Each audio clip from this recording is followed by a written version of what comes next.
Kas jāzina pārdodot mežu? Meža vērtību ietekmē ļoti daudz faktori, taču es nosaukšu dažus no būtiskākajiem.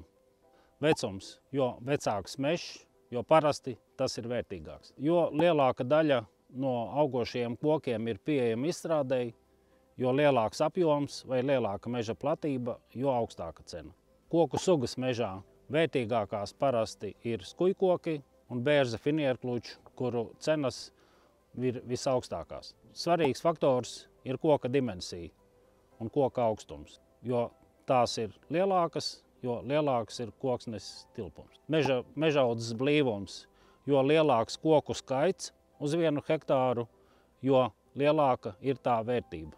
Cirsmas atrašanās vieta, jo cirsme ir tuvāk izvešanas ceļiem vai tuvāk lielajiem iepirkšanas punktiem, jo mazākas ir mežastrādes izmaksas. Svarīgs faktors ir kopēja ekonomiskā situācija. Jo augstākas ir iepirku cenas, jo lielāka meža vērtība.